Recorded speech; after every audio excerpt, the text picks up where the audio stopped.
మీ వయసు తగ్గ మీ గొప్ప గుణం ఉంటే మీరు స్పందించాలి. ఎంతమంది త్యాగాల ఫలితం ఈ పార్టీలో మీకు 10 సంవత్సరాల పాటు అనేక పదవులు వచ్చినాయి. అసలు పార్లమెంటరీ వ్యవస్థలో చట్టసభల్లో ఎన్ని పదవులు ఉండాలో అన్ని పదవులు మీకు వచ్చినాయి. ఇక మీకు మిగిలినది ముఖ్యమంత్రి పదవి ఒకటే మిగిలినది.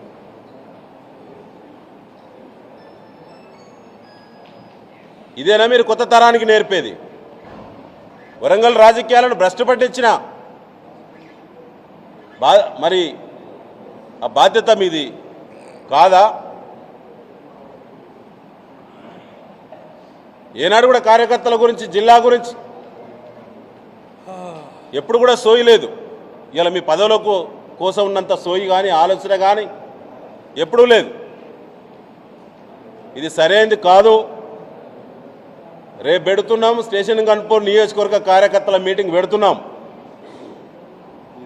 మీరు లేనప్పుడే స్టేషన్ గన్పూర్లో తెలంగాణ జెండా కేసీఆర్ నాయకత్వం ఎంత బలంగా ఉన్నదో ఆ రుచి ఏందో మీకు తెలుసు.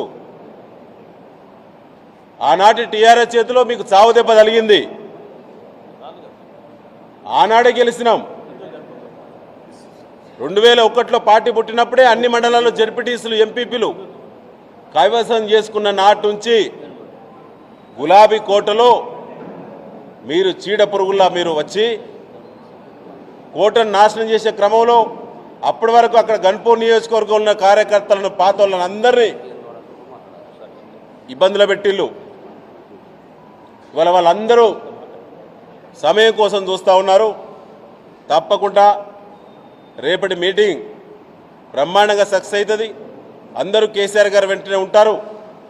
మీ యొక్క చిల్లర రాజకీయాలు వరంగల్ కేంద్రంగా ఇంత చిల్లర అవకాశవాదం అయితే నేను కూడా 32 సంవత్సరాల రాజకీయ అనుభవం ఉన్నది. కానీ ఎప్పుడు ఇంత చిల్లర రాజకీయాలు ఏ ఒక్క నాయకుడు ఇంత షార్ట్ టైంలో అభ్యర్థిత్వం ప్రకటించిన తర్వాత అసలు 10 ఏళ్ల కాలంలో ఏ పార్టీలో ఏ నాయకుడికి కూడా ఇవాళ తెలంగాణ రాష్ట్రం కాదు ఉమ్మడి ఆంధ్రప్రదేశ్ రాష్ట్రంలో కూడా ఆనాటి కాంగ్రెస్ ఆనాటి తెలుగుదేశం ఈనాటి మధ్యలో టీఆర్ఎస్ ఇప్పుడు బీఆర్ఎస్ ఇన్ని రాజకీయ పార్టీలో ఒక నాయకుడికి 10 ఏళ్ల కాలంలో ఇన్ని రాజకీయ అవకాశాలు వచ్చిన ఒక్క నాయకుడు అన్నాడా? ఒక్క నాయకుడు అన్నాడా మీకు వచ్చిన అవకాశాలు? ఒక అభ్యర్థిత్వాన్ని అది ఎమ్మెల్యేనో ఎంపీనో ఎమ్మెల్సీనో మంత్రినో ఒక అవకాశం ఒక నాయకుడికి అవకాశం వచ్చిందంటే 100 మంది ఎదిగిన నాయకులు నష్టపోతేనే అవకాశాలు కోల్పోతేనే ఒకరికి అవకాశం వస్తుందండి. ఇవాళ వరంగల్లో ఎంతోమంది ఉద్యమకారులకు నష్టం జరిగింది మీ వల్ల. మీకు అవకాశాలు చిక్కడం వల్ల ఈ వయసులో మీరు ఇంత దిగజారే రాజకీయాలు చేయడం 75 ఏళ్ల వయసులో ఇది మీకు తగునా శ్రీహరి గారు? ఈ ధర్మమేనా? ఇది న్యాయమేనా? ఆపదలున్న పార్టీని మీలాంటి అనుభవజ్ఞులు ఆపదలున్న పార్టీకి ఇలా కేసీఆర్ గారు మంచాన పడ్డటువంటి సందర్భంగా మీరు ఎమ్మెల్యేగా ఉండి కూడా ఈ జిల్లాలో ఉన్నటువంటి కార్యకర్తలకు ఓదార్పియాల్సినటువంటి మీ పెద్దరికం ఇంత చిన్నపుచ్చుకునే చిల్లర నిర్ణయం చేస్తుందా? ఇది సరైనది కాదు. వెంటనే ఎమ్మెల్యేగా రాజీనామా పెట్టాలి. మా వినయ్ భాస్కర్ గారు డిమాండ్ చేసినట్టు ఖచ్చితంగా పెట్టిన తర్వాతనే తాను ఏ పార్టీలో పోతే తన ఇష్టం పోతే పోవచ్చు. కానీ ఇక ఎవ్వరు కూడా ఈ రాష్ట్ర రాజకీయాల్లో మీ రాజకీయ మార్పు చూసిన తర్వాత ఇక మిమ్మల్ని ఒక ఎగ్జాంపుల్గా తీసుకుంటారేమో తెల్లారితే ఏమైందని చెప్పి. కాబట్టి మేము డిమాండ్ చేస్తున్నాం తక్షణమే ఈ రోజే రాజీనామా పెట్టాలి. ఈ రోజే స్పీకర్ గారికి రాజీనామా ఇవ్వాలి.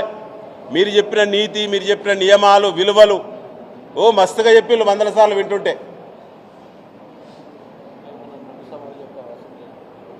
మొన్న కూడా మాట్లాడిన అసెంబ్లీలో రేవంత్ రెడ్డి గారిని ఉద్దేశించి విలువల గురించి మాట్లాడుతూ కదా. ఇవాళ ఆయన కిందకి ఎందుకు ప్రయాణం?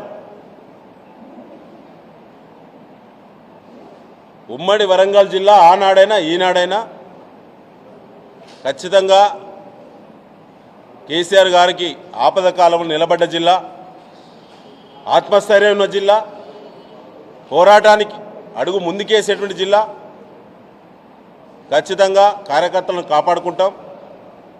ఈ పార్లమెంటు వరంగల్ పార్లమెంటుపై రేపు అభ్యర్థులు ఎవరైనా అనేక మంది ఉన్నారు.